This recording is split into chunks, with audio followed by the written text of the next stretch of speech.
Corkle. I am the mayor of Grass Valley, California. It's a small rural community in Northern California.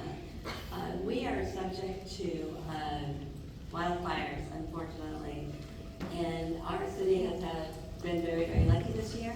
We have not had to weather a fire near Grass Valley. But last year we had what we called Snowmageddon. Some of you from other parts of the country are probably used to it. Californians are not. We had snow that came so hard and so fast that I couldn't get out of my driveway for 3 days.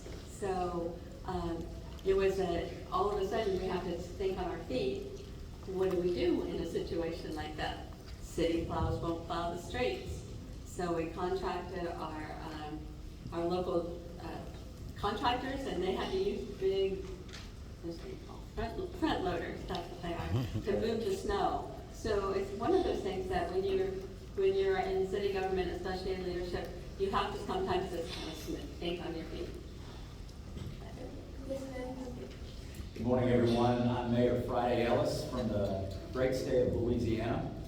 We're in northeast Louisiana, part of the Mississippi Delta region, so we are prone to a lot of flooding. The state of Louisiana is prone to hurricanes. We're one of the only cities within the state of Louisiana that augments the state's sheltering needs, meaning when a storm hits in South Louisiana, their residents move to North Louisiana and shelter, and we care for them as they're our own residents. My first term, we went through COVID and 3 different natural disasters, and so I was tested a lot in my first year. And that did not come without a lot of help from this gentleman sitting over here. Chief Jimmy, wave to everybody if you can. Chief Jimmy Bryant, yeah, give him a round of applause. Chief Jimmy Bryant was our fire chief. You'll learn a lot today about fire chiefs and the important roles that they play in your communities when it comes to natural disasters. But he's now my chief operating officer, and he's helped me through a lot of these disasters, how to pre-position, how to blue sky plan, and to be ready when natural disasters happen, because it's not about it's not about if they happen, it's about when they happen and how your cities are prepared. Hey everybody, good to see y'all. It's exciting to be here. I'm Mayor Don Hardy from the city of Kinston, North Carolina. My city is located in the eastern part of the state, and what we are accustomed to is hurricanes, flooding. We had the highest FEMA units prior to Katrina. So if that lets you know something, that we are one of those cities that will flood. However, we get hit by rainfall, and by rainfall, things of that nature. So I've been in the mayor since 2017. I've encountered the worst COVID pandemic. Also, Hurricane Matthew, Hurricane Florence, Isaias, several. So we're no stranger to floods. We're no stranger to people having to evacuate, losing everything they have lost, their entire life they had. I mean, everything. I've seen people have to, be displaced. As a matter of fact, as of right now, we still have people displaced from Hurricane Matthew.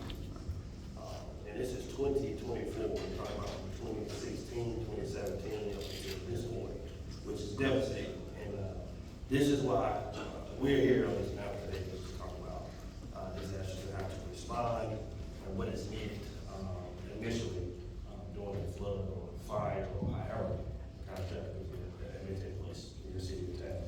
So I'll yield back to the moderator. Thank you so much. Getting into our first question, as we all know, today's politics are very, very polarized. So, do politics play a role in managing crisis? For example, do opposing parties try to fight your policies, or do they get support from local? Yeah. Okay. In California, we don't. Politics don't enter into it because fires, snow, floods, they don't know party lines. It hits everyone.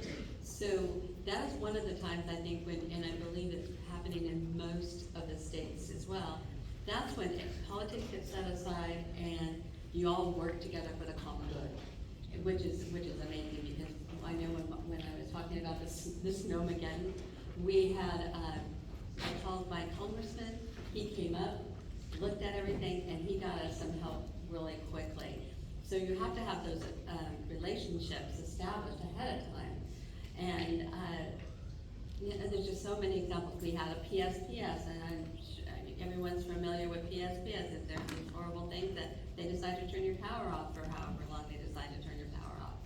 And we're a small city that didn't have extra backup generators. So at the time I was president of our California League, I called the governor's office, the governor called me, we got PG&E to bring generators.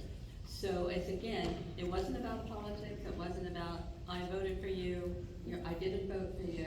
It's what can we do to help all the residents of California?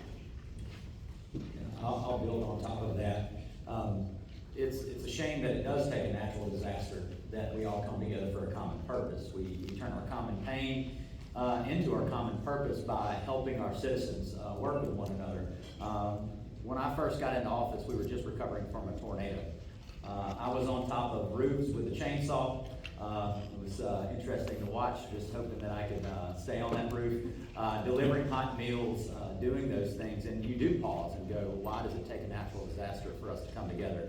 I think if there are any politics involved, and I wouldn't say politics, any local politics, it's who really controls the scene. You might have a little machismo or bravado there, who's controlling the scene, who's working together. But what I do notice is that you do come together for a common purpose. Now, we can all argue over things like how quickly aid is received to our communities based upon the disaster. We're a population of about 50,000. I call it the population purgatory. You're not really rural enough to be rural, and you're not big enough to be a large city. And so they have this benefit cost analysis formula based upon how much money your community receives and how quickly those dollars get deployed. We can argue about that, but undoubtedly, the strength in these natural disasters is in the response of our people and our locals serving each other and working hard to get everybody back on their feet.